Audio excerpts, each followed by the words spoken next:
춤추는 의원, 폭발한 민심, 거리로 쏟아진 국민의 분노. 아시아 곳곳에서 대체 무슨 일이 벌어진 걸까?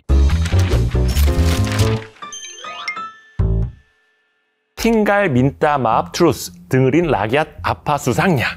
갑자기 이게 무슨 소린가 싶으시죠? 인도네시아어로 그냥 사과하고 국민의 말을 듣는 게 뭐 그리 어렵냐 라는 뜻이라고 합니다. 인도네시아 정부를 향한 국민들의 분노가 온라인 검열을 뚫고 한글로 표출이 되고 있는데요. 이 사건의 시작은 이렇습니다. 지난 8월 중순쯤 틱톡을 통해서 이런 소문이 퍼졌어요. 인도네시아 국회의원들의 급여가 하루 300만 루피아, 그러니까 월 1억 루피아로 인상됐다. 그리고 얼마 안 돼서 연례 회의가 끝난 뒤에 국회의원들이 음악에 맞춰서 춤을 추는 영상이 공개됐는데요. 이 영상이 급여 인상에 신나서 춤추는 무개념 의원들, 이런 제목으로 순식간에 SNS에 퍼진 겁니다. 특히 에코파트리오, 우야쿠야 같은 유명인 출시 의원들이 환하게 웃으면서 춤추는 이 장면은 먹고 살기 힘든 국민의 현실, 그거랑 너무나 대비되는 모습이었는데요. 이 소식을 접한 인도네시아 국민들의 심정은 말 안 해도 아시겠죠? 여론이 심상치 않자 의회는요, 원래 회의가 끝나면 이렇게 음악과 함께 춤추는 게 관례일 뿐이다 라면서 즉각 해명에 나섰는데요. 그런데 곧 언론 보도를 통해서 더 큰 사실이 드러납니다. 의원들이 2024년 10월부터 1년 동안 주택수당으로 매달 5천만 루피아, 그러니까 우리나라 돈으로 약 420만 원의 주택수당을 따로 받고 있었다는 거예요. 기존에 쓰던 의원들의 관저가 너무 낡아서 그 관저를 대신할 집을 구할 수당을 주었다는 건데요. 이 소식이 국민들의 분노를 더 키우게 됩니다.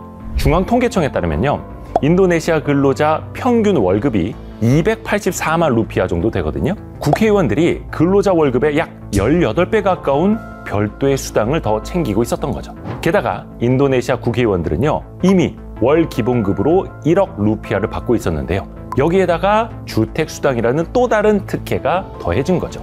그렇게 지난 8월 25일 자카르타 국회의사당 인근에 대학생과 노동자 등 수천 명이 모여서요, 과도한 수당을 폐지하라, 하원을 해산하라 이렇게 외치면서 반정부 시위가 시작됐습니다.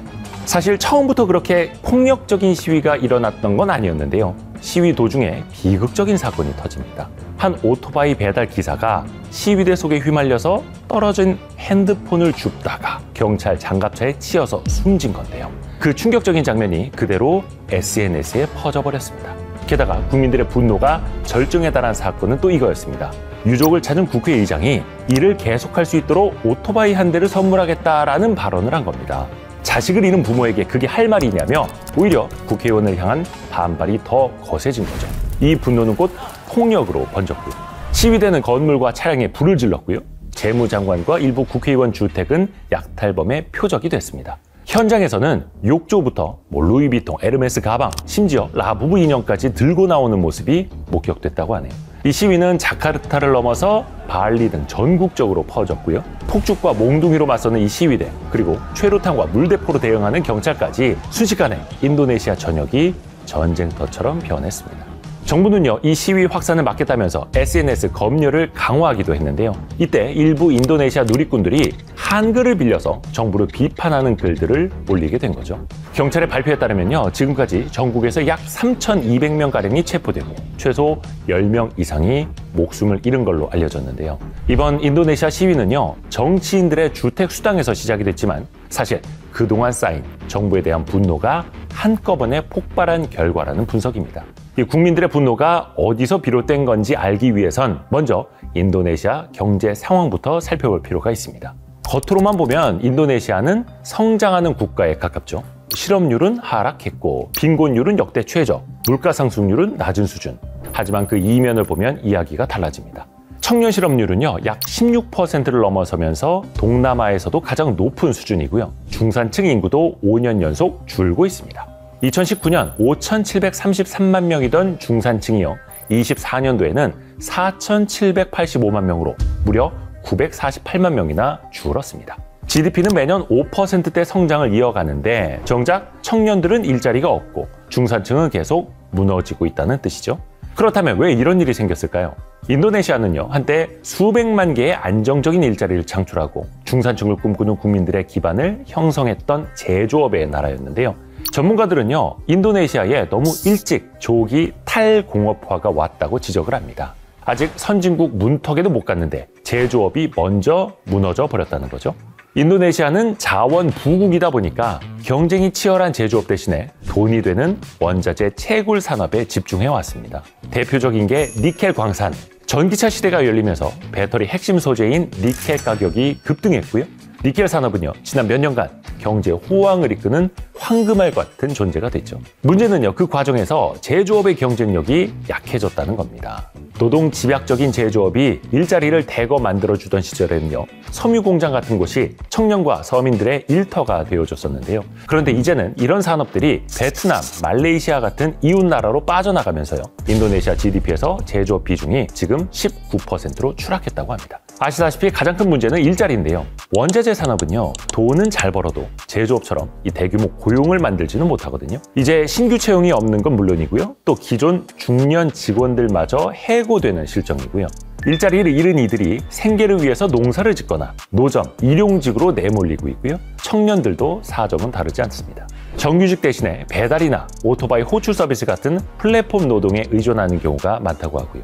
이런 일자리는요, 고용 안정성이 낮고 소득도 들쭉날쭉해서 이 사회적 좌절감이 커지고 있는 거죠. 겉보기에는 일을 하고 있으니까 실업률 통계에는 잡히지 않지만 실제로는 중산층이 무너지고 근근히 버티는 서민층만 늘어나고 있는 겁니다. 그런데 여기서 가장 뼈아픈 건 믿었던 니켈마저 흔들리고 있다는 점입니다. 전기차 붐이 시작되면서 한때는 해외 투자까지 몰리면서 주목을 받았지만 과잉 공급, 또 리튬 배터리 전환이 좀 겹치면서 상황이 급변한 거죠. 가격이 2022년을 정점으로 곤두박질 쳤고요. 결국에는 여러 재련소가 문을 닫기도 했습니다. 해서 노동자들은 일자리를 잃게 됐죠. 인도네시아 경제는요, 제조업도 원자재도 모두 불안한 이 구조적 한계에 맞닥뜨리게 된 겁니다. 이렇게 구조적인 문제는요, 국민들의 삶에 또 직접적인 부담으로 이어지고요. 정부는 물가가 안정적이라고 발표를 하는데 실제 장바구니 물가는 다르죠.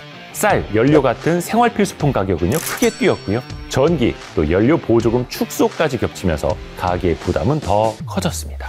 특히 쌀값은 최근 몇 년 사이에 급등했는데요. 저소득층은요, 소득의 절반 가까이를 식료품에 쓰다 보니까 통계보다 훨씬 더 큰 물가 압박을 느낄 수밖에 없고요. 정부의 발표와 국민이 체감하는 것 사이의 괴리가 너무나 큰 거죠. 또 여기에 지역 불균형 문제도 심각합니다. 경제와 일자리가 이 수도권 자바섬에 집중되면서 외곽 지역의 청년들은요, 취업 기회를 잡기가 더더욱 어렵답니다. 이번 시위에 지방 출신 청년들이 대거 참여한 것도 그 불만이 단순히 일자리 부족을 넘어서 지역 불평등과도 맞물려 있다는 걸 보여주죠. 그런데 이 와중에요, 지난 7월 설상가상으로 재산세 폭탄까지 터지게 됩니다. 지역에 따라서요, 세금이 5배, 많게는 10배까지 치솟은 건데요. 알고 보니까 중앙정부가 긴축재정으로 이 지자체 예산을 확 줄이면서 돈이 부족해진 지자체가 세율을 올려서 메운 거라고 합니다. 안 그래도 먹고 살기 힘든데 세금은 몇 백씩 올려버리면 얼마나 버틸 수 있을까요? 그리고 바로 이 시점에 국회의원 특혜 논란이 터진 거죠. 지역에서 들불처럼 번지던 분노가 SNS를 타고 전국으로 번진 건데요. 국민에게는 허리띠를 졸라매라 하면서 국회의원들은요, 특권과 수당을 누리는 이 모순된 정책, 여기에 누적된 경제적 좌절과 또 세금 부담까지 겹치면서 인도네시아 사회는 마침내 터져버린 겁니다. 현재 인도네시아 시위는요, 잠시 소강 상태에 있는데요. 이 시위가 시작된 지 약 일주일 만인 8월 31일 프라보우 대통령이 국회의원 주택수당을 포함한 특권을 전면 폐지하겠다라고 공식 발표한 건데요. 뒤이어서 1조 원대 규모의 경기 부양책을 내놓으면서 민심 달래기에 나섰습니다. 쌀 무상 지원, 임시 일자리 창출, 단기 노동자 세제 감면 등 서민을 위한 생활 안정책이 대거 포함이 됐고요. 동시에 정부는요, 시위대의 폭력 행위에는 강경히 대응하겠다라는 입장도 분명히 했습니다. 발표 직후 도심의 대규모 충돌은 좀 잦아들었습니다만 학생, 노동단체 등의 집회는 일부 지역에서 또 계속되고 있답니다. 겉으로는 잠잠해진 듯 보이지만 언제든지 다시 불붙을 수 있는 불안한 평화인 거죠. 특히 젊은 세대 사이에서는요, 이번 사태를 단순한 수당 문제가 아니라 정치 개혁의 출발점으로 보는 분위기도 있다고 하고요. 자, 그런데 이 반정부 시위가요, 비단 인도네시아만의 일이 아닙니다. 지금 아시아 곳곳에서 불평등 도미노가 쓰러지고 있는데요. 최근에 네팔에서도 대규모 반정부 시위가 터졌죠. 여기에서는 최소 19명이 숨졌다고 하고요. 분노한 시위대가 외무장관을 막 폭행하고 재무장관이 막 속옷 차림으로 끌려 나오는 영상까지 퍼지기도 했죠. 이 시위를 이끄는 건 바로 Z세대 청년들인데요. 네팔은요, 전체 인구의 20%가 빈곤층이고 또 청년 실업률이 22%를 넘는 나라거든요.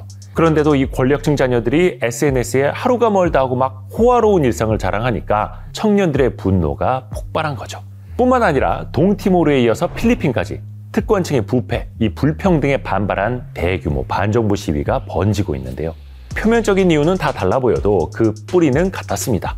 불평등, 부패, 그리고 좌절이었죠. 이번 동남아 시위의 공통점을 보면요, 역시나 자유로워진 통신과 SNS를 꼽을 수 있는데요. 그 SNS를 통해서 이 특권층의 비위, 사치 이런 게 전 국민에게 알려졌죠. 일각에선 그 사람들이 자랑하기도 했고요. 국민들은 이 SNS를 통해서 시위 참여를 독려하고 있고요. 특히 정부가 이런 SNS를 막 차단하거나 검열을 시도하면 오히려 더 큰 분노가 일어났죠. 특히 이게 기존의 시위와 정말 다른 점은요, 시위의 주동자, 리더가 없다는 점입니다. 주동자가 없어도요, 개개인이 이 정보를 공유하고 스스로가 분노하고 자발적으로 참여하는 그런 특징이 나타나고 있다는 겁니다. 그래서 정부 입장에서는 이 시위를 과거 전통적인 방식으로 진압하기도 더 어려워진 거죠. 또 기성세대가 해결하지 못한 거를 젊은 세대들이, Z세대들의 방식으로 소통하고요, 분노하고요, 이 낡은 구태를 스스로 바꿔나가려는 노력을 스스로 또 하고 있다는 겁니다. 그래서 이런 물결은요, SNS 이용이 확산될수록 당연히 더 커질 수밖에 없다고 보는 거고요. 인도네시아의 시위는요, 단순한 정책 반발이 아니라 더 이상 이렇게는 못 살겠다라는 이런 젊은 세대의 절규로 볼 수 있습니다. 이제 필요한 건요, 누가 옳고 그른지를 따지는 게 아니라 정부와 국민이 어떻게 함께 다시 길을 만들어 갈 것이냐일 겁니다. 이번 갈등이 더 나은 변화를 여는 시작이 될 수 있을까요? 여러분의 생각은 어떠십니까?